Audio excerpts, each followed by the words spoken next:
Bienvenue chez Détective Eternos. Ce soir, un esprit brillant est confronté à une énigme effrayante dans les orphelins qui ne sont pas retournés se coucher. D'étranges ombres planent là où l'innocence devrait régner et un secret longtemps caché murmure dans les couloirs. Êtes-vous prêt à découvrir la vérité? Servez-vous une tasse, fermez les rideaux et laissez le mystère commencer. Tout commença, comme beaucoup de petites tragédies anglaises, par une cloche que personne ne jugeait importante. L'horloge de l'église St. Mary Mead venait de sonner 9 heures, son timbre à moitié englouti par la brume qui montait des prés. Madame Witherby, affairée dans la cuisine de son presbytère, ne s'arrêta que parce que sa bouilloire émit un gémissement qui ressemblait étrangement à un soupir. Quelques instants plus tard, elle se souvint des lumières de l'orphelinat encore allumées de l'autre côté de la rue, à chaque fenêtre, un petit carré d'insomnie. Au foyer pour enfants déplacés, l'infirmière en chef, Mademoiselle Barlow, s'inquiétait des vérifications de lit. C'était une femme dont les épaules étaient aussi raides que sa conscience. Son assistante, la jeune Nora Dentry, était montée à l'étage avec une lanterne pour compter les couvertures et murmurer. Mais il fallut une demi-heure avant qu'elle ne revienne, le visage pâle, serrant contre elle un petit objet doux. Pas une main d'enfant, comme on pourrait le craindre, juste une chaussette de laine encore chaude. 2 lits étaient en vide. Le veilleur de nuit affirmait ne rien avoir entendu, rien vu, seulement le vent dans les peupliers. Pourtant, au matin, l'histoire avait pris racine comme un liseron dans les haies, 2 orphelins disparus, aucune trace de pas au-delà du portail, et le bruit d'une seule roue de voiture peu après minuit. La police arriva avant le petit déjeuner, ses bottes dispersant des miettes sur les marchés de l'orphelinat, tandis que les villageoises murmuraient, par-dessus les clôtures, que certaines choses, une fois perdues, devaient le rester. À l'auberge du Sanglier Bleu, la nouvelle parvint à M. Petrick entre 2 œufs au bacon. Il la rapporta à Mme Bantry, qui la rapporta à sa femme de chambre, qui la rapporta à l'infirmière du docteur Haydock, avant même que le médecin n'ait fini de se laver. Au déjeuner, même Mademoiselle Marple n'avait eu de leurs nouvelles, mais d'un petit garçon envoyé chercher du lait. L'histoire de l'enfant était confuse, car les 2 disparus avaient été aperçus, ou peut-être imaginés, près du chemin, près de la folie abandonnée. Et il y avait un chant, faible et étrange, comme quelqu'un qui se souvient d'une mélodie. Miss Marple, assise près de la fenêtre de son salon, avec un panier de raccommodage, ne dit rien. Elle posa simplement son aiguille, joignit les mains et regarda la silhouette grise du toit de l'orphelinat. La vapeur de son thé s'échappait comme la pensée elle-même. C'est après. Midi là, l'enquête officielle commença sérieusement. L'inspecteur Craddock, envoyé de Melchester, affichait l'expression d'un homme habitué aux grandes villes et à la patience des plus modestes. Il examina le terrain, le loquet du portail, le bas-côté boueux. Il recueillit des témoignages qui contredisent de plus qu'ils n'éclairent. L'insistance de l'infirmière à exiger l'ordre ne fait que la mettre sur la défensive. Le récit tremblant de Nora Dentry concernant un bruit dans le couloir, une ombre qui aurait pu être celle d'une bougie, lui sembla hystérique jusqu'à ce qu'elle perde connaissance à mi-chemin. Pendant ce temps, les dames de l'église s'étaient déjà fait une opinion. Madame Price Ridley déclarait qu'il était anormal que des enfants de ce genre de foyer soient accueillis dans une paroisse respectable. Mademoiselle Hartnell trouvait scandaleux qu'un tel établissement soit sous-financé et pourtant doté de rideaux neufs. Et Madame Bantry, à moitié pleine de regrets, se demandait à voix haute si la charité elle-même n'était pas parfois une invitation au chagrin. C'est après les vêpres que Miss Marple décida de passer devant l'orphelinat. La brume était revenue, plus épaisse, roulant sur la ruelle comme un vieux souffle. À l'entrée se dressait un petit panneau peint à la main. « Silence, s'il vous plaît, les enfants dorment. » Sa politesse semblait étrangement moqueuse. Elle cessa d'écouter. Pas un bruit.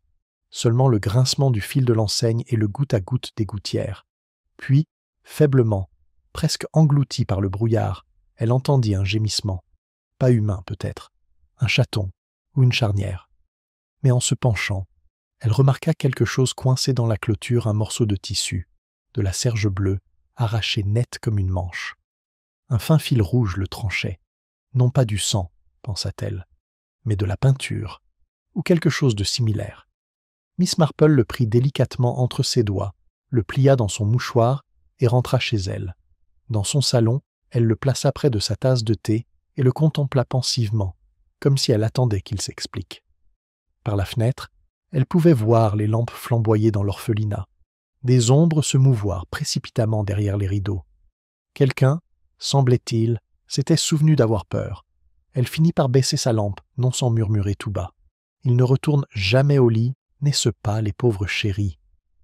Une fois la peur installée, le sommeil disparaît à jamais. Dehors, la brume s'épaississait jusqu'à devenir un secret.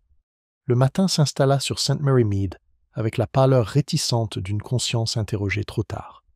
La brume s'était dissipée, mais laissait derrière elle une humidité qui semblait s'installer dans les manières des gens autant que sur leurs haies.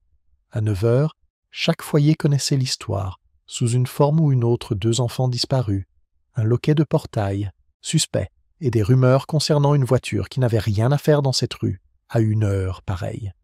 Chez l'épicier, Madame Price Ridley améliorerait déjà les faits. Des étrangers, très probablement, dit-elle d'une voix aussi acérée que son épingle à chapeau. On laisse entrer ces institutions charitables et on ne sait jamais ce qui suit. Les Londoniens sont toujours un peu atypiques. Madame Bantry, debout derrière elle, un panier de farine et incrédule, murmura qu'elle ne pensait pas que la dépravation fût une question de géographie. Mais Madame Price Ridley avait déjà décrit le regard peu fiable de la matrone. À la poste, on parlait de fantômes. Le cousin de Nora Dentry affirmait que la folie près des bois avait toujours été hantée par des lumières qu'on y voyait et qui chantaient aussi. La vieille femme qui triait les timbres insistait sur le fait que ce n'était pas l'affaire de la police, mais celle du vicaire et de ses prières. À midi, même le laitier avait son avis. Il disait que l'un des garçons avait l'air d'un rêveur, ce qui, dans le vocabulaire local, signifiait vouloir attirer les ennuis. Miss Marple, quant à elle, ne bavardait ni ne discutait. Elle avait posé son plateau de petit déjeuner et cousait de nouveau dans son salon, mais son aiguille s'arrêtait souvent, en plein vol, comme si elle écoutait quelque chose au-delà du tic-tac de l'horloge. Le morceau de serge bleu était plié sur la table de chevet, son bord légèrement effiloché, là où la marque rouge le traçait. Lorsque la servante, Cherry, apporta le courrier, Miss Marple demanda, comme par hasard, « L'orphelinat t'a-t-il envoyé chercher de l'aide ce matin? Le saviez-vous » ?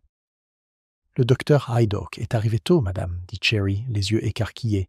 « On a dit qu'un membre du personnel avait contracté un malaise, la jeune Miss Dantry. Elle s'est à nouveau évanouie. »« Pauvre enfant, » murmura Miss Marple. « Les âmes sensibles voient souvent ce que les autres préfèrent ignorer. » Elle n'en dit pas plus et n'ouvrit pas la lettre sur ses genoux, qui venait de son neveu Raymond et n'avait aucune importance pour les enfants disparus.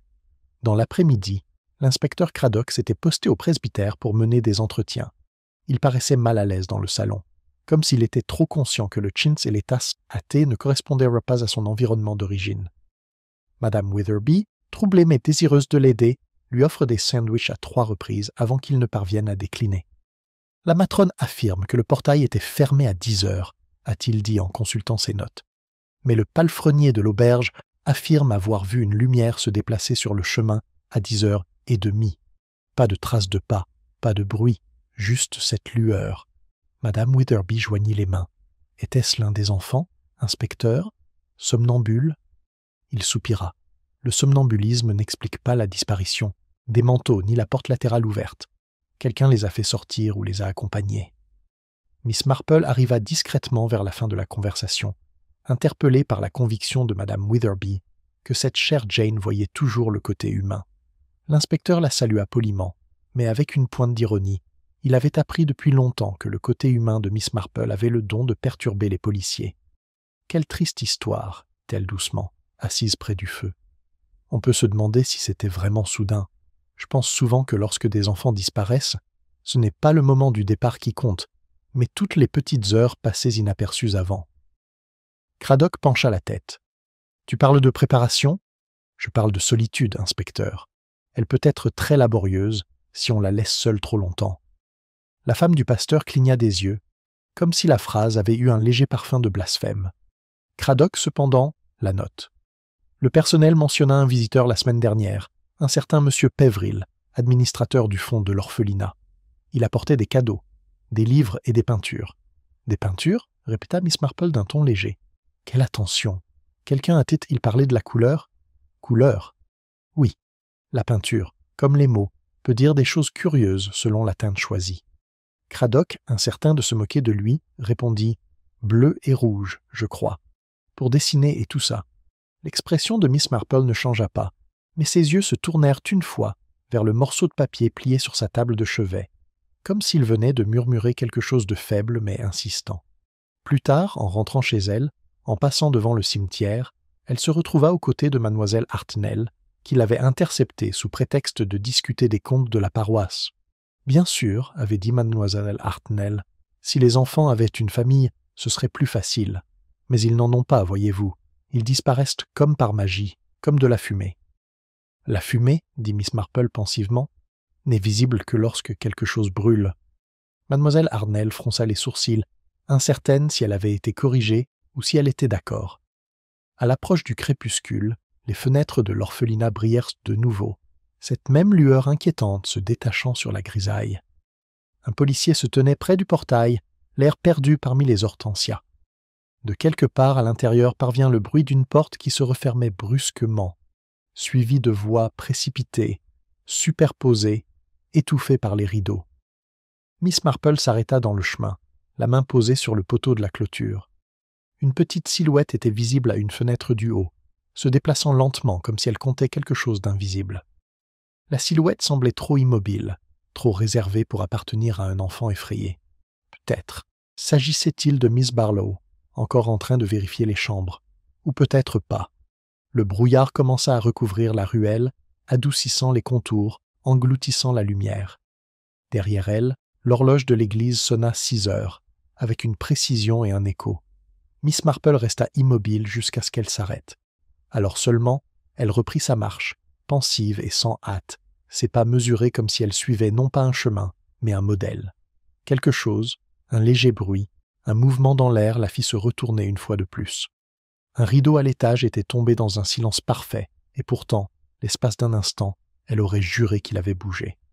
Le soir s'épaississait, laissant place à une de ces nuits humides et étouffées, si particulières à la campagne, où chaque charnière, chaque murmure, porte plus loin qu'il ne devrait. Miss Marple, arrivée à son portail, marque une nouvelle pause avant d'entrer. La brume faiblement lumineuse enveloppait l'orphelinat de suggestions plutôt que de substance. Une lanterne de police vacilla près de la haie, puis disparut. Quelque part au-delà, une porte se referma avec un silence définitif. Dans son salon, Miss Marple alluma une lampe et reprit place près de la fenêtre. Le morceau de serge bleu restait là où elle l'avait laissé, à moitié déplié, son bord strié de rouge visible comme une blessure sous la dentelle. Elle l'examina sans le toucher. Le léger frémissement de malaise qui avait accompagné sa marche refusait de se dissiper. Ce n'était pas la peur qu'elle s'accordait rarement, mais la prise de conscience que le village avait amorcé son lent cheminement vers le jugement. Au matin, le jugement portait des noms. L'inspecteur Craddock, ragaillardi par un manque de sommeil, réapparut au presbytère, déclaration en main. La directrice, mademoiselle Barlow, avait été convoquée. Les enfants disparus, Edward et Lily, avaient été vus pour la dernière fois par Nora Daintree pendant la prière du soir. Personne, semblait-il, ne parvenait à s'accorder sur l'identité de celui qui avait fermé la porte latérale après le dîner, ni sur la raison pour laquelle un petit pot de peinture bleue avait été laissé ouvert sur la véranda de l'orphelinat. Dans le jardin du curé, Craddock trouva Miss Marple en train de tailler les rosiers gelés. Elle l'accueillit avec une douceur pragmatique. « Les têtes fanées, inspecteur. Il ne sert à rien de les laisser pourrir. C'est plutôt pour la décomposition que je suis ici, répondit-il en se frottant le front. Nous avons trouvé des traces près des murs, des traces de cette même peinture bleue, comme si quelqu'un l'avait effleurée dans le noir. Intéressant, dit Miss Marple en se redressant. Les enfants adorent la couleur, mais la peinture a un défaut, elle s'accroche à tout ce qu'elle touche. Craddock émit un petit grognement. Oui, c'est pourquoi j'aimerais savoir qui l'a utilisé en dernier. La surveillante dit que M. Pévril, le syndic, montrait aux enfants comment peindre des chariots la semaine dernière. Il a quitté la ville le lendemain. Miss Marple hocha légèrement la tête. Un homme gentil, donc. Ça dépend, dit Craddock. Il n'a pas répondu au télégramme. Personne n'a vu sa voiture depuis mardi. Elle le regarda par-dessus ses lunettes. J'imagine qu'on peut conduire assez loin avant de se laisser aller à la conscience, inspecteur. Il esquissa un petit sourire dénué d'humour. Vous donnez toujours à ces choses un ton théologique, Miss Marple. Ils sont généralement dans les villages, dit-elle simplement. Ici, le péché a tendance à s'habiller le dimanche. Plus tard dans la matinée, Miss Marple retourna à l'orphelinat sous le prétexte poli d'apporter des fleurs coupées pour la petite Nora, malade. L'agent de police à l'entrée hésita, puis la laissa entrer, réconforté par son âge et son col de dentelle. À l'intérieur, le bâtiment avait l'atmosphère d'une maison qui s'efforçait de ne pas trembler. Mademoiselle Barlow l'accueillit au salon, le dos raide, impeccable, son uniforme gris impeccable. « Quelle tragédie !» dit-elle machinalement. « On fait tout ce qu'on peut, mais les enfants sont imprévisibles. » Le regard de Miss Marple parcourut la pièce. Sur un buffet se trouvait une photo encadrée que tout le personnel et les élèves de l'orphelinat avaient disposée avec raideur dans le jardin. Elle se pencha. Une photo charmante. Pourtant, l'un des garçons, Edward, je crois, semble se protéger les yeux. Pour se protéger du soleil ou pour autre chose? Mademoiselle Barlow cligna des yeux. Le soleil, bien sûr. Le photographe insista sur la lumière de l'après-midi. « Bien sûr, murmura Miss Marple. La lumière peut être si envahissante quand on n'est pas préparé. » En se retournant, elle remarqua le mouchoir de Nora plié sur une chaise, brodé maladroitement d'un simple fil rouge dans un coin, de la même teinte, presque exactement, que la trace sur le morceau de serge bleu qui reposait dans sa poche. Nora elle-même était allongée à l'étage, pâle mais suffisamment lucide pour parler lorsque Miss Marple s'assit à côté d'elle. Les yeux de la jeune fillasse étaient gonflés par les larmes. « Il regarde mieux toujours. N'est-ce pas ?» demanda-t-elle. « Oui, ma chère, toujours à l'affût. C'est ce qui nous tient tous éveillés. » Nora a tordu la couverture. Mademoiselle Barlow dit qu'ils se sont enfuis. Mais ils ne l'ont pas fait. Lily avait peur du noir. Et Edward? Il n'avait peur de rien, murmura-t-elle. Sauf qu'elle s'arrêta, le regard fixé sur la fenêtre. Sauf cet homme, celui qui apportait les peintures. Il faisait des blagues que personne n'aimait. Et quand il vous regardait, c'était comme s'il savait où vous vous cachiez. Miss Marple tendit la main et la tapota légèrement. C'est très utile de se souvenir des détails, ma chère, surtout ceux que personne ne souhaite. Mémorisez. En bas, des voix s'élevèrent faiblement dans le hall. Cradock interroge à nouveau l'infirmière. À travers le plancher, sa voix rauque parvenait. Ce n'est pas de ma responsabilité si des étrangers décident de venir. Quand Miss Marple descend, l'inspecteur l'intercepta près de la cage d'escalier. « Je n'arrive pas à me souvenir de ces histoires, » murmura-t-il. Un instant, elle jure que personne n'est venu après 9 heures. L'instant d'après, elle se souvient d'avoir frappé à 10 heures. Et maintenant, elle dit que la chaîne du portail était cassée depuis des semaines. Miss Marple ajusta ses gants. La mémoire, inspecteur, est comme le tissu, elle s'use là où on la touche trop souvent. Il la fixa un instant, incertain si elle le mettait en garde ou le consolait. Dehors, la lumière de l'après-midi était devenue fragile. La place du village semblait étrangement silencieuse, même si les moineaux s'étaient tus, comme si les ragots eux-mêmes retenaient leur souffle. Passant devant le cimetière, Miss Marple s'arrêta près du banc de pierre. Là, sur le marchepied couvert de mousse, reposait une petite charrette en bois, une roue peinte en bleu, l'autre en bois nu. Elle était humide, abandonnée et innocente, comme le prétendent souvent les preuves. Elle le souleva doucement et le retourna. En dessous, enfoncée dans la boue, on pouvait voir la légère empreinte d'une botte d'homme, étroite, à talons hauts, coûteuse. Pas le genre de chaussure que porte un ouvrier agricole. Alors qu'elle reposait le jouet, une goutte d'eau tomba des branches d'if au-dessus, atterrissant directement sur la roue bleue et la striant légèrement de rouge, comme si les couleurs elles-mêmes avaient conspiré pour rappeler quelque chose qu'il valait mieux oublier. Miss Marple regarda une fois de plus vers l'orphelinat, son expression indéchiffrable, puis continua son chemin, son pas assuré, ses pensées silencieusement précises. Lorsque Miss Marple arriva au bureau de poste, l'empreinte de la charrette en bois persistait dans son esprit, cette empreinte de botte étroite et coûteuse à côté d'un jouet d'enfant, les deux juxtaposés comme l'innocence et la culpabilité partageant le même silence. Madame Fowler, la receveuse des postes, était occupée à trier les télégrammes, ses doigts volant avec la rapidité de quelqu'un qui savourait l'avantage moral d'être le premier informé. « Vous avez entendu, bien sûr, dit-elle avant que Miss Marple ne puisse parler. La voiture de M. Peveril a été retrouvée devant Melchester, vide comme un tonneau. Pas une seule trace de lui. » Miss Marple émit un léger son, question, soupir. Les voitures abandonnées sont tellement complexes, vous ne trouvez pas? Toujours garées comme pour faire semblant de se reposer. Madame Fowler parut surprise, incertaine d'être d'accord. L'inspecteur Cradock s'y est rendu en personne. Il dit qu'ils ont trouvé des empreintes digitales d'enfants sur la portière arrière, des traces de peinture aussi, des traces bleues. Miss Marple la remercia discrètement et acheta 2 timbres dont elle n'avait pas besoin. La petite cloche au-dessus de la porte de la poste fit un tintement clair et inutile, tandis qu'elle laissait derrière elle le seul son joyeux, de cette matinée chargée de spéculations. Près du pré, elle croisa le docteur Haydock qui sortait du presbytère, l'air vif mais le regard pensif. « Vous avez l'air pensive, Jane, dit-il.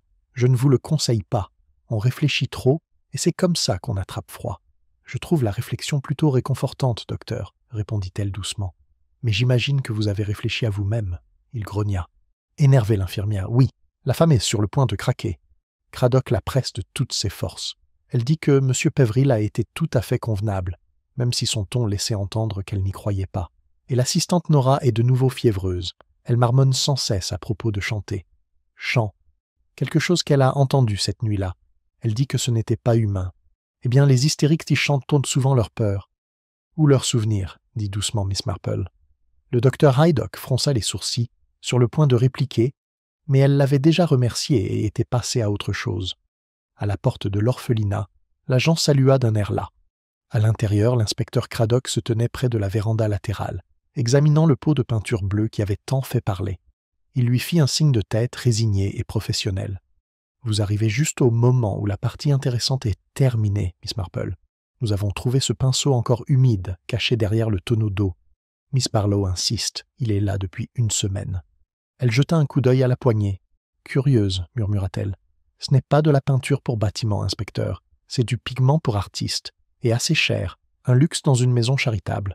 Alors M. Peveril l'aurait peut-être apporté lui-même, dit Craddock. Les enfants l'apprécient. Ils lui faisaient confiance. Les enfants font souvent confiance au danger lorsqu'il leur sourit poliment, observa Miss Marple.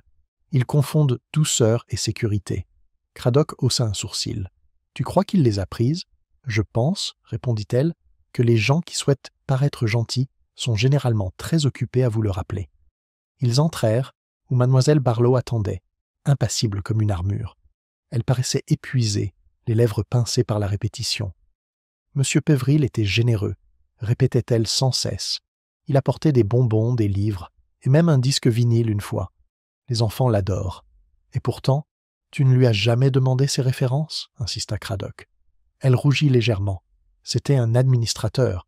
C'était une référence suffisante. Le regard de Miss Marple parcourut le salon, la table rangée, le sol ciré et le certificat encadré du comité fondateur de l'orphelinat. Là, parmi les signatures effacées par le temps, figurait le nom de Peveril, écrit à l'encre nette et puissante, une respectabilité manifeste. À leur départ, Craddock parla à voix basse. La rumeur courait qu'il n'était pas tout à fait ce qu'il semblait être. Un enseignant à la retraite, certes, mais qui aurait eu des ennuis il y a des années avec une autre institution, discrètement étouffée, une histoire de fond manquant. L'argent laisse une trace plus simple que la conscience, disait Miss Marple. Pourtant, ils voyagent tôt parfois ensemble. L'après-midi déclinait, le ciel devenant d'un noir déteint. Sur le chemin du retour, Miss Marple s'arrêta de nouveau au cimetière, attirée par cette étrange intuition anonyme qui avait depuis longtemps remplacé la certitude dans sa méthode. La petite charrette était toujours là où elle l'avait trouvée. Cette fois, cependant, l'empreinte à côté était floue, éraflée volontairement, peut-être par le passage d'une botte. Elle se pencha pour enlever la boue et remarqua quelque chose qui brillait dans l'herbe, un petit bouton en laiton, orné d'un blason. Le genre de bouton qui orne un manteau bien taillé. Lorsqu'elle l'apporta au presbytère plus tard, Madame Witherby s'exclama « C'est comme ceux de la veste de Monsieur Peveril. Il l'a porté au thé au printemps dernier. » Mon mari admirait la coupe. « En effet, dit doucement Miss Marple.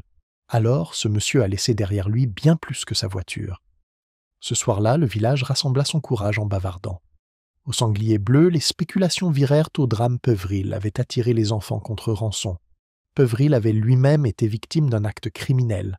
Peveril se cachait dans les bois. La seule chose que personne n'imaginait, c'est que l'innocence et la culpabilité pourraient se partager le même sourire poli. C'était, bien sûr, la plus probable. De retour à son cottage, Miss Marple se servit du thé et s'assit de nouveau près de la fenêtre. Les lampes de l'autre côté du chemin brillaient à travers le brouillard, fixes mais trop vives. Sur sa table se trouvait le bouton de laiton à côté du morceau de tissu bleu et rouge, qui se rejoignait à nouveau, fils d'un motif encore à moitié tissé. Elle pensa à la voix tremblante de Nora. Il regarda comme s'il savait où tu te cacherais. Une remarque curieuse et révélatrice. Dehors, une voiture roulait lentement dans l'allée, posée, mesurée, inconnue. Miss Marple baissa sa lampe. À travers le fin rideau, elle aperçut son unique phare se mouvoir tel un œil vigilant. Elle ralentit près du portail de l'orphelinat, s'arrêta un instant, puis disparut dans le brouillard. Le silence qui suivit était presque tendre. Pourtant, quelque part dans ce silence, elle ressentit une première vague de peur, non pour elle-même, mais pour ce qui adviendrait lorsque le village découvrirait que la gentillesse de M. Pévril n'était peut-être qu'une forme de cruauté. Le brouillard engloutit le bruit étouffé de la voiture, ne laissant derrière lui qu'un léger ruissellement rythmique s'écoulant des avant-toits. Miss Marple reste encore quelques minutes près de la fenêtre, la main posée sur le rideau de dentelle. Le silence était si total qu'il semblait respirer. Une horloge sonna 9h30, étouffée et solitaire. Lorsqu'elle se détourna enfin, son reflet dans la vitre était pâle, presque transparent, comme si elle aussi était un fantôme observant les vivants. Elle s'assit de nouveau près du feu, le morceau de tissu bleu et le bouton de laiton posés sur la nappe, tels des signes de ponctuation dépareillés. C'étaient des choses triviales, même domestiques, et pourtant leur association la troublait.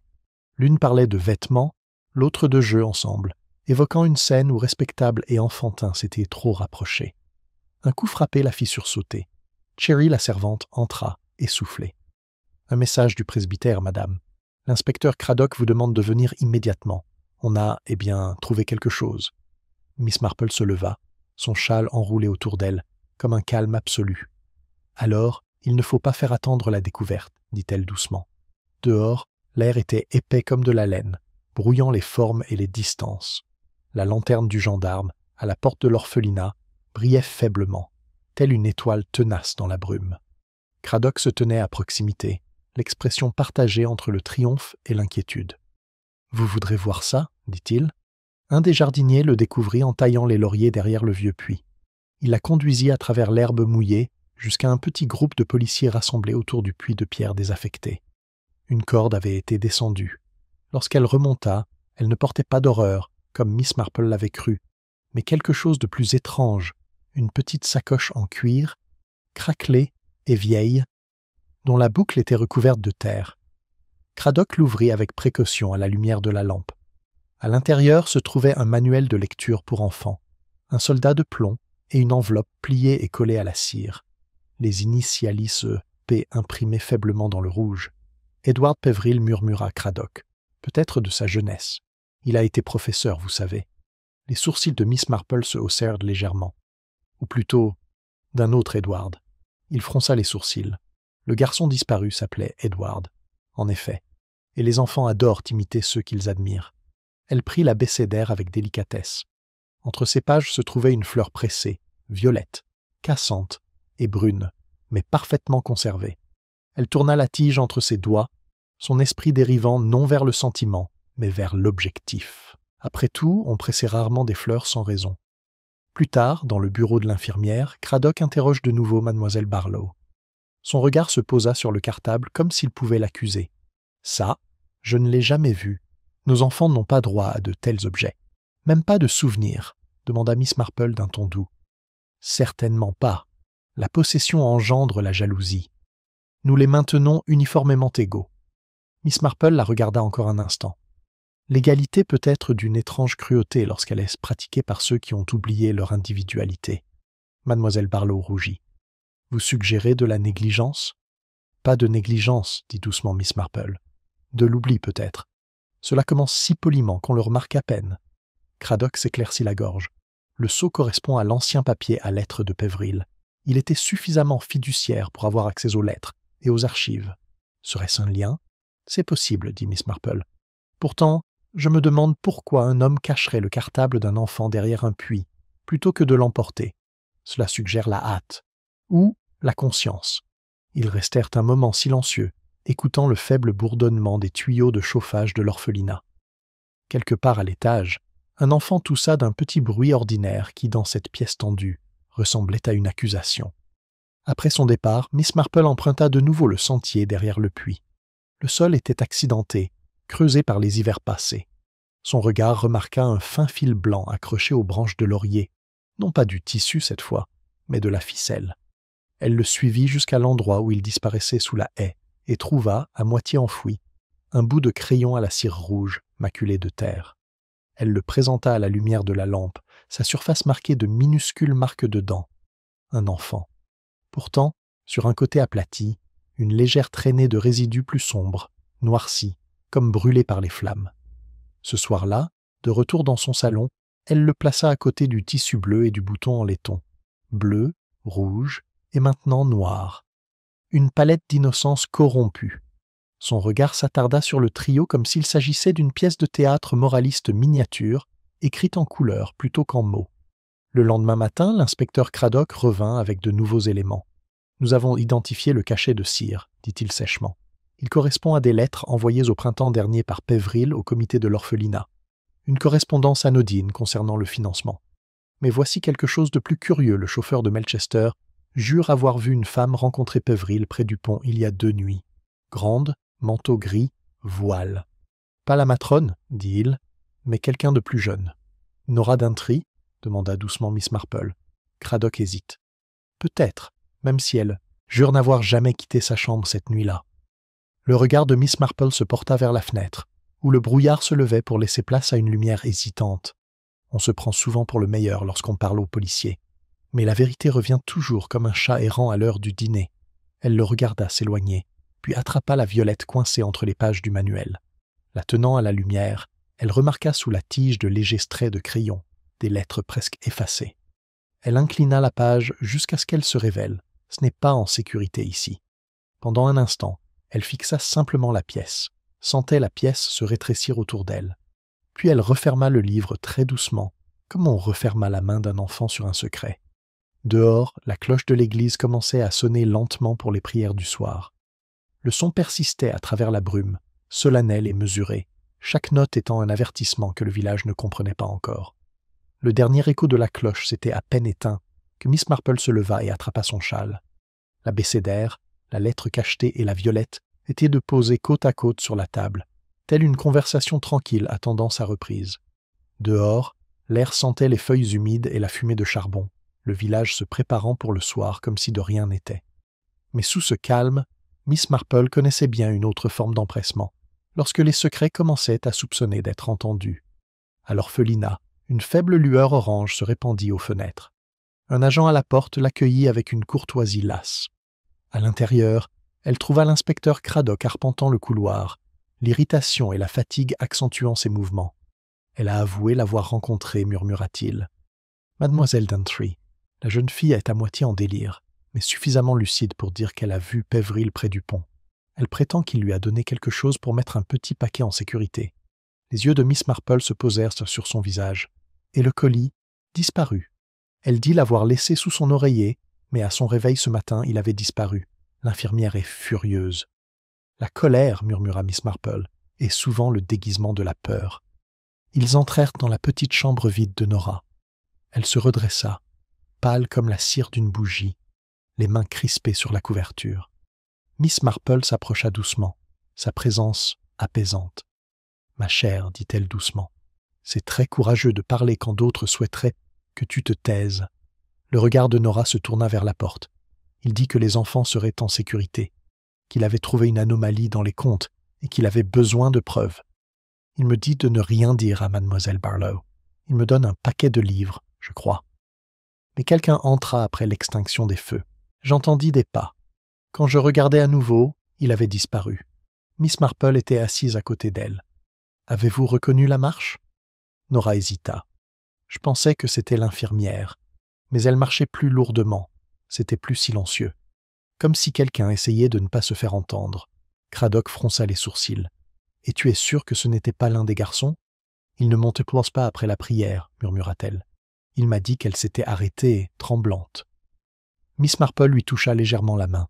« Parfois, ma chère, on se souvient à la fois de la gentillesse et de la peur. On confond courage et honte. » Les larmes de Nora se turent alors sans résistance. Craddock fit signe de se retirer, mais Miss Marple s'attarda suffisamment pour remarquer un objet curieux sur la table de nuit, une tasse de chocolat chaud, à côté, et un petit comprimé blanc à moitié dissous. Elle y jeta un coup d'œil sans faire de commentaire. En bas, mademoiselle Barlow les attendait telle une sentinelle. « La fille ne va pas bien, déclara-t-elle sèchement. Elle invente des choses. Je dis depuis le début que l'imagination engendre le mécontentement. Craddock croisa les bras.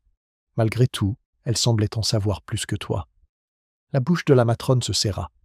Si vous suggérez, je suggère, interrompit doucement Miss Marple, que dans un foyer où règne la discipline, on oublie souvent de percevoir la peur. Elle peut paraître si ordonnée. Le visage de mademoiselle Barlow prit une teinte rose pâle et furieuse. Vous parlez comme si j'étais coupable de quelque chose. Miss Marple lui lança un regard si doux que c'en était dommage. Ma chère culpabilité est rarement aussi bien rangée. En partant, Craddock poussa un long soupir. Vous la perturbez délibérément. On ne se sent perturbé que lorsque quelque chose de fragile en soi commence à vibrer, a dit Miss Marple. De plus, il y a des questions auxquelles le silence répond mieux que la confession. Ils s'avancèrent dans la nuit. Le brouillard s'était levé, révélant le clair de lune qui éclairait le jardin de l'orphelinat. Près de la haie, quelque chose bougea. Une ombre se détacha et s'avança. C'était le docteur Haydock, le col de son manteau relevé, une cigarette luisant faiblement. « Je pensais te trouver ici, » dit-il. « L'état de Nora s'est aggravé. Si elle continue à avoir ses crises, je vais devoir l'envoyer ailleurs. »« La renvoyer » répéta Craddock. « Pour se reposer, » répondit sèchement Haydock. « L'esprit a besoin de paix après l'hystérie. » Elle divague à propos de poison et dit que le cacao avait un goût étrange hier soir. Je lui ai raconté des bêtises, mais il a haussé les épaules. La voix de Miss Marple, basse et précise, perça la brume. Le chocolat sur sa table de chevet était encore chaud quand nous sommes entrés. Pourtant, il avait été préparé, je suppose, avant 9 heures. Il la regarda fixement. Et alors, une chaleur qui persiste de manière anormale signifie souvent qu'elle a été remplacée récemment. Craddock se redressa. « Tu crois que quelqu'un est encore entré dans sa chambre ce soir ?» Le regard de Miss Marple se porta vers les fenêtres de l'orphelinat, dont les rideaux étaient tirés trop fort. Ceux qui rangent le désordre en craignent généralement de nouveau. Je suppose que Miss Barlow a encore veillé tard, s'inquiétant, comme le font les gens consciencieux, lorsque leur sens de l'ordre commence à faiblir. Cette nuit-là, Miss Marple ne dormit pas. À 2 heures, elle se leva et s'assit près de sa fenêtre. La maison plongeait dans un silence absolu.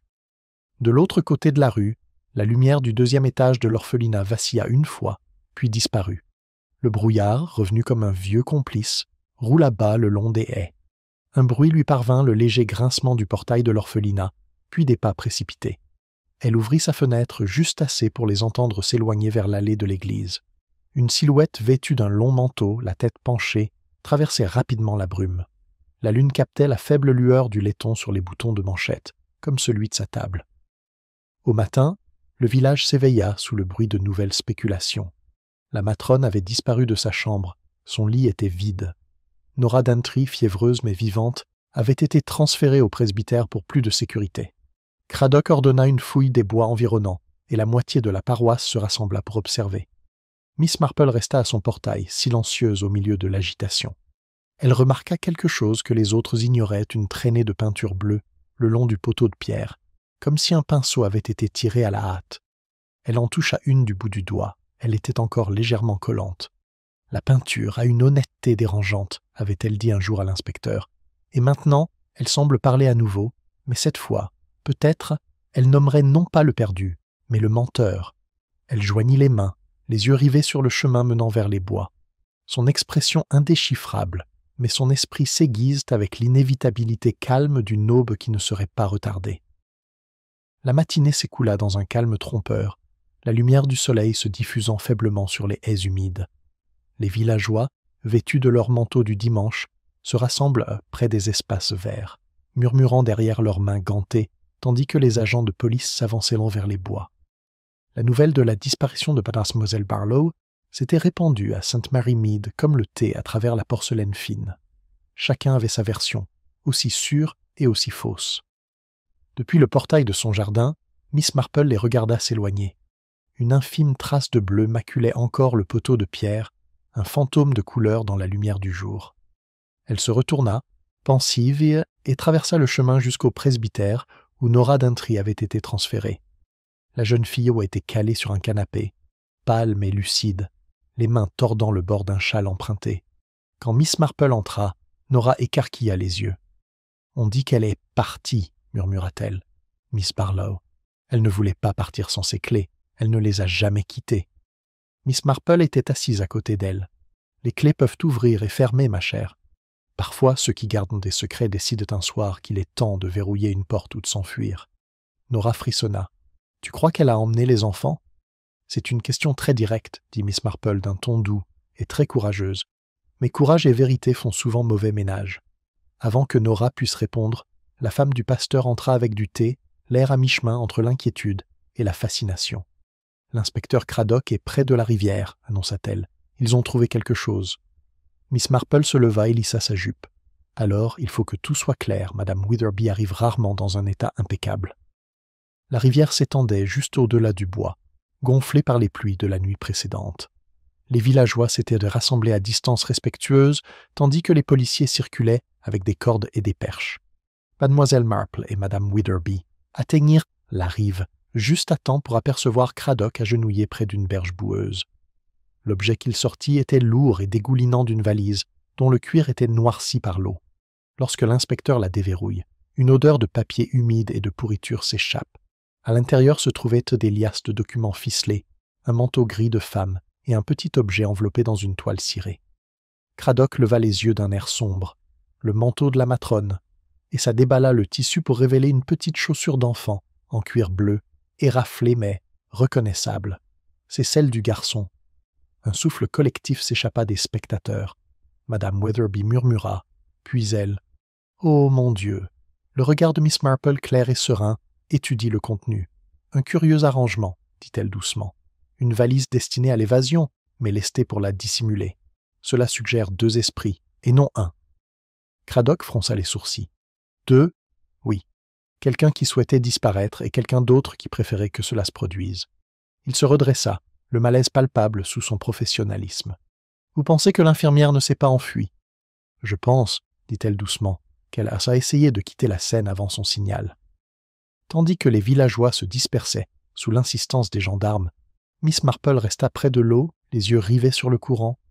La chaussure bleue tournait lentement dans la main de Craddock, accrochant la lumière comme un reproche. Cet après-midi-là, elle retourna à son chalet. En chemin, elle remarqua des empreintes fraîches au bord de petites traces légères menant au cimetière. Ce n'étaient pas des bottes de police, mais des chaussures ordinaires, peut-être celles d'un enfant, quoique trop fermes pour jouer. Elle les suivit distraitement jusqu'à ce qu'elles disparaissent près des ifs. Un corbeau sursauta d'une branche, poussant un cri avant de disparaître dans le ciel. À l'intérieur, elle déposa le journal du matin sur sa table, à côté des vestiges de son enquête silencieuse, le morceau de papier, le bouton, le crayon, et maintenant la violette pressée. Le titre annonçait déjà « La matrone disparue du fiduciaire suit ». En dessous, la photographie granuleuse de M. Pévril le fixait avec une absence courtoise. Elle observa son regard. Un homme habitué à l'approbation, assurément.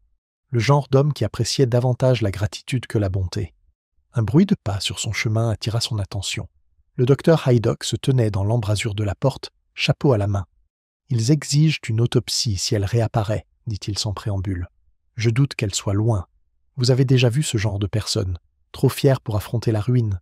L'orgueil, dit Miss Marple, est souvent le dernier déguisement que la peur porte avant de se noyer. » Il avait l'air mal à l'aise. « L'inspecteur a dit que vous pensiez qu'il y avait 2 esprits impliqués. »« Ce n'est qu'un soupçon, » répondit-elle. « On le sait souvent à ce qu'on laisse derrière soi. Ceux qui fuient emportent ce qui compte le plus pour eux. Mais si quelqu'un veut rendre une disparition convaincante, il laisse ce qui compte comme preuve. » Haydock se frotta le menton. « Alors qui essaie de nous convaincre ?» Le regard de Miss Marple se porta sur le clocher de l'église, visible à peine au-delà de la brume. « C'est précisément ce que je cherche à savoir, docteur. » Il hésite avant de partir. « Et la fille, Nora ? Elle aura besoin de repos et de vérité tôt ou tard. L'un doit passer avant l'autre. » Le soir revint avec une persistance silencieuse, le brouillard s'installant à nouveau, comme si le jour lui-même souhaitait s'effacer. Mais St. Mary Mead ne pouvait oublier. Les enfants étaient confinés, les ragots remplaçaient le réconfort. Le bavardage du sanglier bleu était devenu défensif. Maintenant que trop de gens honnêtes connaissaient M. Pévril, trop de gens avaient fait confiance à Mlle Barlow. La respectabilité commençait à sentir un léger parfum de culpabilité. À 9 heures, Miss Marple se dirigea de nouveau vers l'orphelinat. Le portail grinça lorsqu'elle l'ouvrit. Le jardin était désert, la maison plongée dans l'obscurité, à l'exception d'une faible lueur à la lucarne. Un léger grincement, porté par le vent, s'échappa celui d'un mouvement derrière les volets. Elle a appelé doucement. « Est-ce que quelqu'un est là ?» La lumière s'éteignit. Un silence pesant et absolu lui répondit. Elle resta un long moment immobile, le froid de la certitude s'installant sur ses épaules. Il y avait encore quelqu'un dans cette maison, non pas un fantôme, mais une conscience qui refusait de partir. Elle se retourna vers la ruelle, le visage indéchiffrable, mais son pas s'accéléra légèrement, comme si elle venait de voir la forme de l'histoire se former, et cela l'effraya non pas à cause de son horreur, mais à cause de son caractère ordinaire. Le chemin qui ramenait à la ruelle était couvert de rosée, et les chaussures de Miss Marple faisaient à peine un bruit. Son souffle s'embut devant elle par petites bouffées pensives. La masse sombre de l'orphelinat se dressait derrière elle, et pourtant son esprit y demeurait, parcourant ses couloirs, ses placards verrouillés, ses recoins d'angoisse. Elle avait l'étrange sensation que la maison elle-même l'écoutait, comme si ses murs avaient absorbé trop de mensonges murmurés et ne pouvaient plus les retenir. Lorsqu'elle arriva à son chalet, sa décision était déjà prise. Certaines vérités, elle le savait, ne se prêtaient pas à une enquête formelle. Elles exigeaient une invitation plus subtile. La police avait ses cordes et ses lanternes. Elle, en revanche, aurait besoin de thé, de politesse et d'une question précise. À l'aube, elle écrivit 2 brèves notes l'une à l'inspecteur Craddock, suggérant une petite réunion l'après-midi même pour clarifier ses impressions, avant que l'imagination du village ne fournisse les siennes, et l'autre, plus délicatement formulée, au docteur Haydock. Cherry les lui remit avant le petit déjeuner. À 15 heures, le salon de son cottage abritait une assemblée silencieuse. Craddock se tenait près de la cheminée, fatigué mais alerte. Le docteur Haydock était assis en face de lui, les mains jointes. Nora Daintree, pâle mais sereine, avait été persuadée de venir, même si sa nervosité tremblait visiblement sous son sang-froid. Miss Marple servit le thé comme si elle présidait une tombola paroissiale plutôt qu'une enquête psychologique. « J'ai senti, commença-t-elle doucement, que la civilité pourrait nous être profitable. Elle extirpe souvent la vérité de sa coquille plus efficacement que le soupçon. » Craddock lui lança un regard méfiant. « Vous avez quelque chose en tête, Miss Marple. Je le vois bien quand vous commencez à en citer les vertus. Pas dans mon esprit, inspecteur, plutôt entre mes doigts. » Elle fouilla dans son panier à couture et en sortit un petit objet enveloppé dans du papier de soie. Le posant sur la table, elle le déplia pour révéler le cachet de cire portant les initiales. « Épais, j'ai trouvé ça dans le jardin hier soir. Curieux, n'est-ce pas? Comment des objets perdus retrouvent-ils leur place quand on a menti sur leur emplacement ?» Nora retient son souffle. « C'est ce qu'il m'a donné, » murmura-t-elle. « Le paquet qu'il m'a dit de cacher. »« En effet, » dit doucement Miss Marple. « Et vous pensiez que c'était inoffensif, mais d'autres n'ont peut-être pas partagé ce réconfort. La matrone, par exemple, ou quelqu'un conscient de ce que son contenu pouvait impliquer. » Le docteur Haydock s'agita, mal à l'aise. « Vous insinuez qu'elle a été réduite au silence ? Je ne suggère jamais, » dit Miss Marple d'un ton doux. « J'observe. Monsieur Peveril était un homme indulgent, charmant, certes, mais sensible aux sentiments. Il laissait des lettres, scellées et éloquentes. Pourtant, ceux qui flattent les autres avec gentillesse se flattent souvent d'innocence. Je crois que ces lettres contenaient quelque chose qui, selon la directrice, risquait de ruiner bien plus que la réputation de son orphelinat. » Craddock se pencha en avant. « Et tu crois qu'elle l'a confronté ? Je pense qu'elle a essayé. Mais la culpabilité a du mal à tenir tête à la raison. Elle a peut-être accepté de le retrouver près du pont pour lui rendre le colis. Elle a peut-être même trouvé du réconfort dans ses assurances polissées. Nora avait l'air effondrée. Alors pourquoi cette valise dans la rivière ? Parce que, dit Miss Marple, quelqu'un d'autre écoutait. Quelqu'un qui savait que cette découverte révélerait non pas un péché, mais plusieurs. Celui de la matrone, celui de Peveril et un autre. Plus discret, mais plus venimeux. Ses yeux se tournèrent vers le docteur Haydock. Il se raidit. « Vous ne voulez sûrement pas dire ça. Je ne veux rien dire de si dramatique, » interrompit-elle doucement. « J'ai juste remarqué un jour, à votre cabinet, les mêmes comprimés sur ordonnance que ceux contenus dans le chocolat de Mademoiselle Daintree. Inoffensif en soi, sauf en cas de double administration. Il y eut un silence si absolu que même le tic-tac de l'horloge semblait hésiter. Le regard de Craddock passa de Haydock à Miss Marple. Le visage du docteur était devenu pâle. « Tu ne peux pas penser, mon Dieu, Jane. Cette fille est comme une fille pour moi. » Miss Marple esquissa un léger sourire. « Exactement. Mais peut-être un peu trop. Vous vouliez la protéger du scandale que vous voyiez naître de l'attention de Peveril, des ragots ? Mais même la protection, lorsqu'elle est exercée en secret, prend des allures de culpabilité. Vous avez visité l'orphelinat tard ce soir-là? J'ai vu les phares de votre voiture depuis ma fenêtre. Haydock retient son souffle. Je suis allé chercher le dossier médical de mademoiselle Daintree. Rien de plus. Alors tu me pardonneras, dit-elle doucement, se demandant pourquoi un homme porterait une carte dans une valise lestée pour la rivière. Il s'est levé brusquement. C'est absurde! L'absurdité, disait Miss Marple, est souvent l'enfant d'une vérité révélée trop tôt. La main de Craddock se leva légèrement, un geste à mi-chemin entre la retenue et la reconnaissance de l'autorité. « Vous avez quelque chose de concret, Miss Marple ?»« Pas encore, admit-elle en se versant encore du thé. Mais je pense que ce sera bientôt le cas. La vérité est timide, inspecteur, mais elle est facilement séduite lorsqu'on lui présente un miroir. » Elle regarda Nora droit dans les yeux. « Ma chère, aurais-tu l'amabilité d'aller chercher le petit cartable sur le buffet ?» La jeune fille obéit avec hésitation.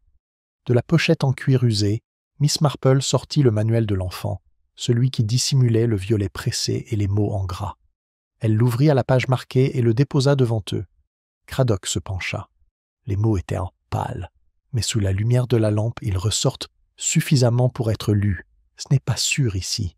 Dites-le à mademoiselle D. L'inspecteur se redressa lentement. Cette écriture, c'était M. Peveril, termina Miss Marple. Il craignait que quelqu'un ait découvert ses méfaits. Il voulait avertir Miss Daintree, pas l'impliquer. Mais la matrone l'intercepte. Et à cet instant, tout commença à basculer. Le visage de Nora avait perdu toute couleur. Puis Carrie savait. Miss Marple hocha doucement la tête. Elle en savait assez pour avoir peur. Et la peur, ma chère, est un redoutable perturbateur de la raison. Lorsqu'elle disparut, elle ne fuyait pas le châtiment, elle fuyait son imagination. L'horloge sonna 4 heures. Son carillon était d'une fin troublante. Craddock se massa les tempes. Nous avons donc 3 âmes disparues, et seules des questions les relient. Miss Marple croisa les mains.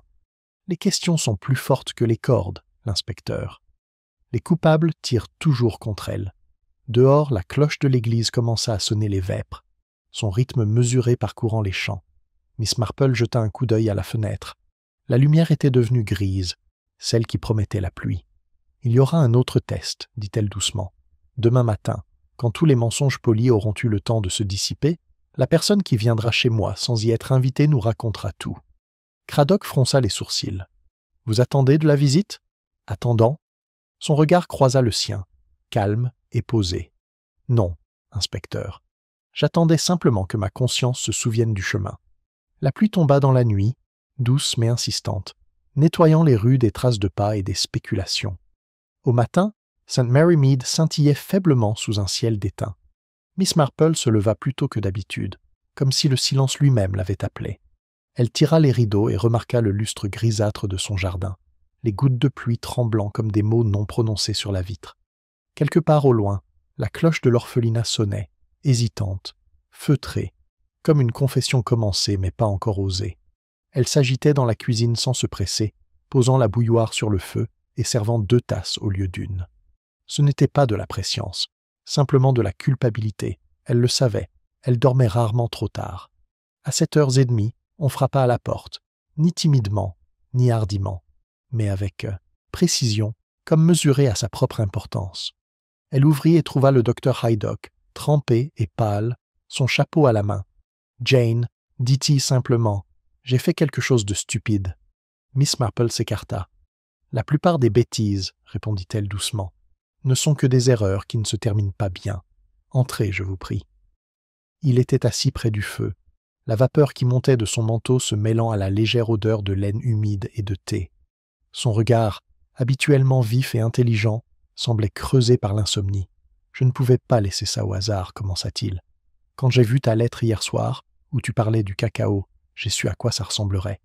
C'est moi qui ai donné ces comprimés à Nora, tu vois. Elle était anxieuse depuis des semaines, les nerfs à vif à cause des murmures des enfants. Mais j'ai peut-être mal calculé la dose. Elle n'était pas censée s'évanouir. » Miss Marple remuait son thé. « Les hasards s'accordent rarement aussi bien avec la commodité, docteur. Il aurait été regrettable qu'elle ait parlé trop librement ce soir-là. » Il tressaille. « Tu crois que je l'ai réduite au silence ? » « Jane, pour l'amour du ciel. »« Je pense, interrompit-elle doucement, que vous avez passé votre vie à sauver les gens de la vérité. Cela peut être une habitude enivrante, mais la vérité, comme la fièvre, doit suivre son cours. Il agrippa ses genoux, fixant le feu. « Tu ne comprends pas. Si Nora t'avait dit ce qu'elle savait de Pévril, la jeune fille ne s'en serait jamais remise. Elle lui faisait confiance et croyait à ses discours de sauvetage, de nouveau départ. Lorsqu'elle comprit ce qu'il voulait dire par là, elle craqua. Elle vint me voir, tremblante. Je lui ai promis que ça se passerait discrètement. » Le ton de Miss Marple s'adoucit. « Alors, vous l'avez confronté ? » ?»« Je voulais le faire. Il marque une pause. « Je suis allé au pont ce soir-là, oui. Mais je n'ai jamais vu Pévril. Je n'ai trouvé que la matrone, Mademoiselle Barlow, qui m'attendait. Elle était affolée, disant avoir intercepté une lettre, qu'il était allé trop loin. Elle avait le colis dont Nora avait parlé. Nous nous sommes disputés. Je lui ai dit que je le détruirais pour que rien de bon ne ressorte de la révélation du passé. Elle m'a traité de lâche. Elle a dit que la sécurité des enfants valait le scandale. Et puis, il s'est frotté les tempes. Je l'ai laissée là. Elle était vivante quand je suis parti. Dès que j'ai su, son manteau a été retrouvé dans cette valise. Vous comprenez pourquoi je n'ai pas pu le dire à Craddock. » Miss Marple le regarda en silence. La pluie tambourinait à la fenêtre, aussi régulière qu'un battement de cœur. « Le silence d'un gentleman est souvent complice d'une faute, dit-elle, mais pas toujours son auteur. Pourtant, votre omission a permis à quelqu'un d'autre de terminer l'histoire de sa propre main. » Haydock releva brusquement la tête. « Quelqu'un d'autre ? Celui qui a jeté cette valise dans la rivière. Celui qui a voulu vous piéger, vous et la matrone, tout en veillant à ce que les péchés de Pévril restent bien cachés. » Il fronça les sourcils. Mais qui le ferait ? Avant qu'il ait pu terminer, un second coup retentit à la porte, pressant cette fois. Miss Marple se leva et ouvrit, révélant Nora Daintree, trempée et tremblante, son châle collé à elle comme une algue. « Il fallait que je vienne. Halte-t-elle. » L'inspecteur Craddock l'a trouvée, près de l'étang du vieux moulin. Haydock à moitié rose. « Trouvé ? Pévril ?» Elle hocha la tête, les lèvres exsangues. On disait qu'il avait dû tomber. Sa voiture était là aussi. Mais la portière conducteur était ouverte. Miss Marple la guida jusqu'au feu, l'enveloppant dans une couverture. « Tombé », répéta-t-elle doucement. « Une descente des plus commodes. Craddock arrive dans l'heure, les bottes boueuses, l'air tiré. C'est lui, confirma-t-il d'un air sombre. Sans aucun doute. Mort depuis 2, peut-être 3 jours. Portefeuille gorgé d'eau, papier intact. Et ceci. » Il sortit une petite enveloppe de son manteau, trouvée dans sa veste. « Adressée à vous, Miss Marple. » Elle le prit d'une main ferme. L'écriture était celle de Pévril, nette et précise. À l'intérieur se trouvait une simple feuille, floue mais lisible. « Si quelque chose arrive, ce sera parce que la vérité est trop faible pour être supportée par la décence. Dites-leur que l'enfant n'était pas censé voir. J'ai fait ce qu'on m'a demandé. Il n'y avait pas de signature, seulement une légère trace de cire rouge, non scellée. » Craddock expira. Quoi que cela signifie, il devait être en fuite. Peut-être que la matrone l'a interpellé. Il a paniqué. Peut-être, dit Miss Marple doucement. Mais la noyade choisit rarement son heure. J'imagine que quelqu'un l'a aidé. Quelqu'un habitué à une efficacité discrète. Son regard se porta vers Haydock, sans pour autant l'accuser. Il resta là, bouleversé. Je te jure que je ne l'ai plus jamais revu. Je te crois, dit-elle en pliant soigneusement la lettre. Mais la croyance ne suffit pas. La vérité doit être démontrée, non déclarée. Nora leva les yeux, le visage crispé par la confusion. Alors, qui ferait une chose pareille ?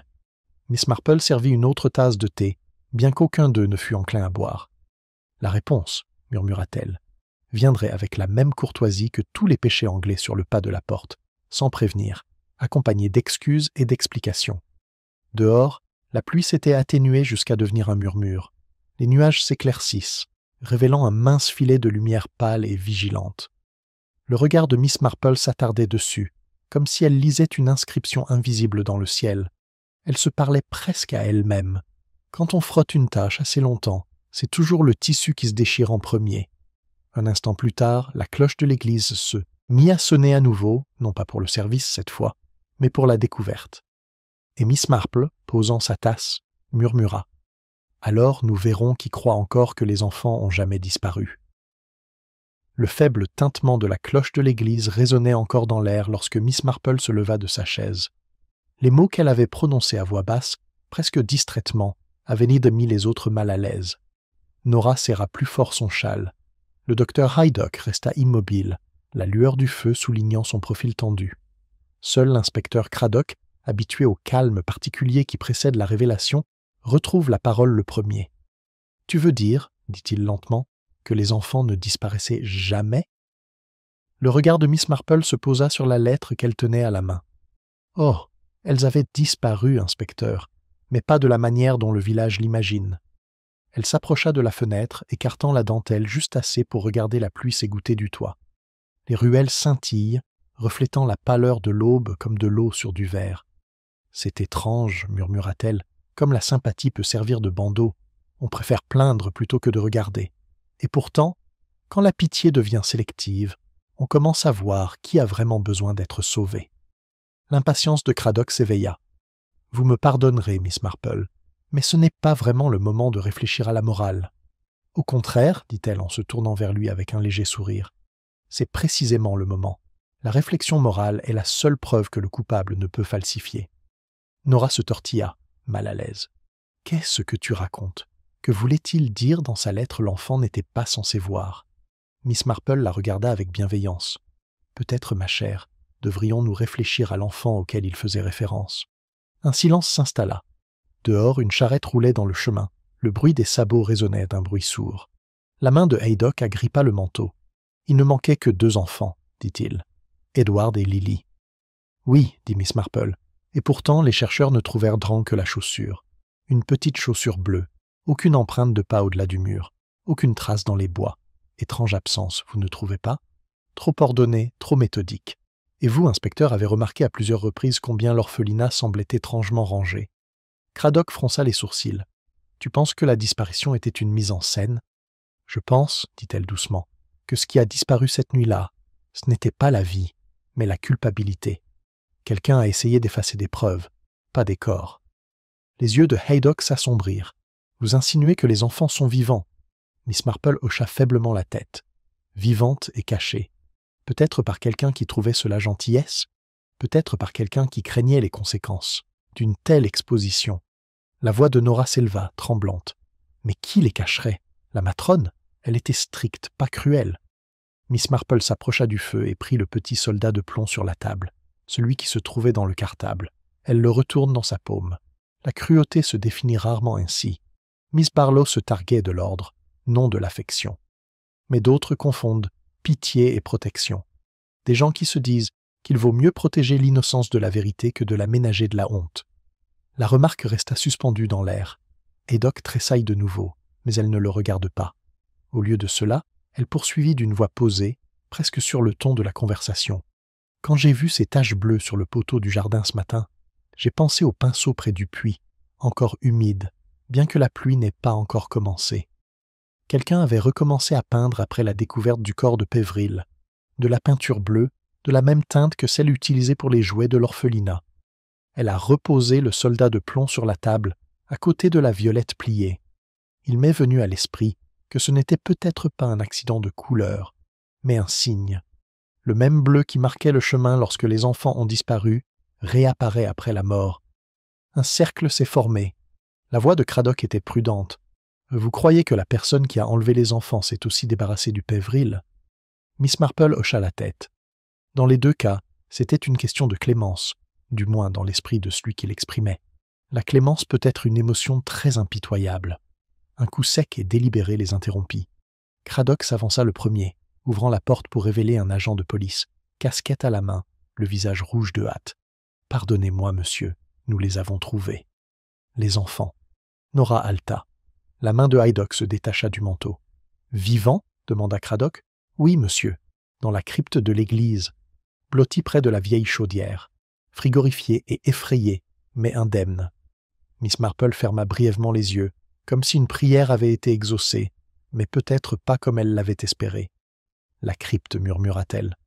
Bien sûr, le seul endroit de St. Mary Mead où la peur et le respect partagent le même toit. » Craddock se mit au garde à vous. Qui les avait trouvés? Révérende Witherby, monsieur. Il dit avoir entendu du mouvement alors qu'il allait chercher du linge pour la cérémonie commémorative. On dit que la petite fille n'arrête pas de demander mademoiselle Daintree. Tous les regards se tournèrent vers Nora. Elle était devenue blanche comme du papier. « Je ne savais pas, murmura-t-elle. Je n'ai jamais. » Miss Marple s'approcha d'elle, la voix douce, mais pas désagréable. « Peut-être pas, Mais quelqu'un savait que vous seriez blâmé. L'histoire était donc plus simple. Nora commença à trembler. Je leur racontais des histoires le soir, des contes de fées sur les fugues, les endroits sûrs. Peut-être s'en souviennent-elles. Peut-être qu'elle, Miss Marple, posa doucement la main sur son bras. Les enfants n'imitent pas les histoires, à moins que quelqu'un ne leur apprenne la fin. Haydock fait un pas en avant, mais la main levée de Craddock l'arrête. Le regard de l'inspectrice, désormais perçant, se tourna vers le médecin.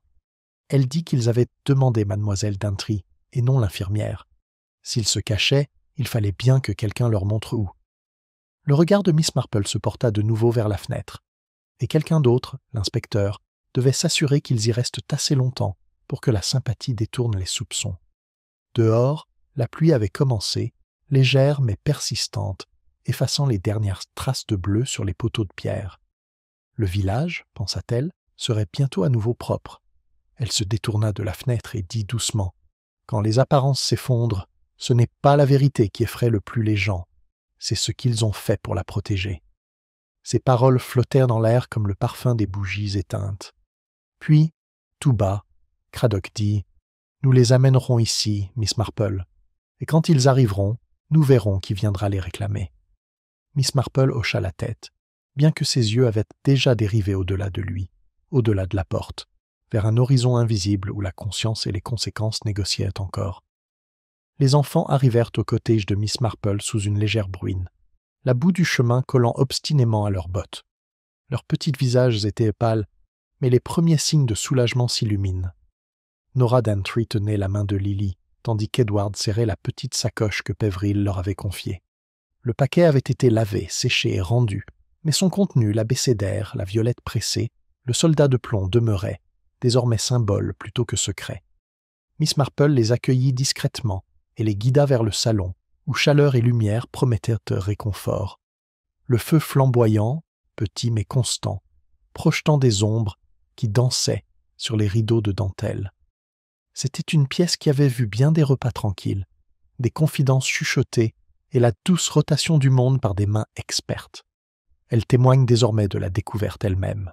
L'inspecteur Craddock se tenait près de la porte, sa réserve habituelle adoucie par le soulagement de voir enfin tout tangible. Le docteur Haydock s'attardait sur le seuil, un mélange de fierté et de malaise dans l'expression. Miss Marple leur fit signe de s'asseoir. Elle ne se hâtait pas, avait-elle appris, et la patience était la clé de la persuasion. « Je pense, » commença-t-elle d'une voix douce mais précise, « que nous nous devons l'honnêteté, non pas parce qu'elle nous est imposée, mais parce qu'elle révèle ce qui a été caché. » Elle se tourna vers les enfants. « Edward, Lily, vous n'avez plus rien à craindre. Ce qui vous est arrivé n'était pas de votre faute. Vous avez été protégés, certes, mais pas blessés. Quelqu'un a cherché à préserver votre innocence de manière très pragmatique. » Les lèvres de Nora tremblaient. « Et alors, mademoiselle Barlow ?»« Oui, » dit Miss Marple. Elle était effrayée. La lettre, les colis et la connaissance des intentions de Pévril la terrifiaient. Elle a agi par peur, non par cruauté, bien que sa méthode fût sévère. Elle voulait empêcher que les indiscrétions passées du fiduciaire ne soient révélées, et, en même temps, vous protéger. Haydock soupira, son soulagement tempéré par une culpabilité persistante. Je n'aurais jamais imaginé que cela irait aussi loin. Je pensais que la protéger était suffisant, mais Miss Marple hocha la tête. L'intention est souvent mal interprétée lorsqu'elle passe à l'acte. Un cœur bienveillant peut être lourd d'erreurs, un esprit prudent peut paraître trompeur. L'important est qu'aucun dommage permanent n'ait été causé, même si les réputations ont été remaniées. Craddock s'avança. Et Pévril ? Le nom resta suspendu un instant, lourd d'absence. L'expression de Miss Marple s'adoucit. M. Pévril trouva la mort dans un lieu qui lui convenait parfaitement calme, réfléchi et inévitable. Aucune main malveillante ne pesait sur lui. Le destin, ou les conséquences, le livra à la rivière, même si les circonstances exigeaient une patience humaine. Les enfants échangèrent des regards, percevant des vérités trop complexes pour leur âge. Edward parla enfin, d'une voix douce. Puis ce fut comme une histoire. Quelqu'un nous a mis à notre place et tout s'est arrangé. Miss Marple sourit faiblement. Les histoires, mon cher, sont souvent plus sages qu'il n'y paraît. Parfois, elles nous enseignent la patience de l'observation, parfois le courage de voir ce que les adultes ne voient pas. Elle posa délicatement la main sur le cartable.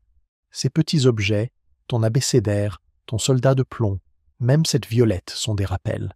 Ils nous disent que l'innocence n'est pas si fragile qu'elle ne puisse supporter les erreurs des autres. Haydock se pencha pour ajuster le châle de Lily. « Et la matrone? Elle est partie se rétablir, dit Miss Marple. Sa conscience exigeait du temps, et St. Mary Mead a eu la générosité de lui permettre de se retirer. Non pas pour la punir, mais pour réfléchir. On apprend souvent plus par l'absence que par l'observation. » Cradock hocha la tête. Le village croit donc que 2 enfants ont disparu, que la matrone a disparu et que le curateur a péri. Mais en vérité, conclut Miss Marple, le village s'est laissé tromper par les apparences. Pourtant, les apparences ont leur place. Elles permettent à une société mesurée de respirer, tandis que les conséquences s'apaisent tranquillement. Les enfants, rassurés et bien au chaud près du feu, se mirent à rire doucement, partageant l'émerveillement simple d'être à nouveau réunis. Dehors, la pluie avait cessé, laissant derrière elle le doux parfum de la terre humide et de l'herbe naissante. Quelques villageois, attirés par la curiosité, s'arrêtèrent près du chemin, murmurant miracles et providences, ignorant qu'un délicat arrangement humain, guidé par la peur, la conscience et une observation attentive, avait orchestré ce dont ils étaient témoins. Miss Marple, assise près du feu, observait les 3 petites silhouettes devant elle. Son regard, pensif mais doux, parcourait les traces éparses du passé. Le morceau de tissu bleu, le bouton de cuivre, la violette pressée, chacun symbole d'une navigation prudente entre vérité et civilité. Elle s'autorisa un sourire discret, non pas de triomphe, mais de compréhension. Les enfants étaient sains et saufs, les méfaits maîtrisés et les leçons de morale, tissées dans la trame paisible du village, perdureraient d'une manière que personne ne remarquerait, sauf peut-être elle-même. Elle se leva enfin et s'approcha de la fenêtre pour observer la brume qui se levait sur St. Mary Mead. La vie reprendrait son cours, poli et ordonné, tandis qu'elle contemplait le courage tranquille de l'observation et l'étrange bonté de l'erreur humaine. Et tandis que le soleil perçait faiblement à travers les nuages, illuminant les ruelles humides et les haies scintillantes, Miss Marple se murmura à elle-même, presque audiblement. Parfois, ce sont les plus petites choses qui portent les plus grandes vérités et la plus lourde responsabilité. Le village, inconscient, poursuivait ses rituels quotidiens. La leçon persistait comme un parfum perceptible seulement par ceux qui observaient et attendaient patiemment.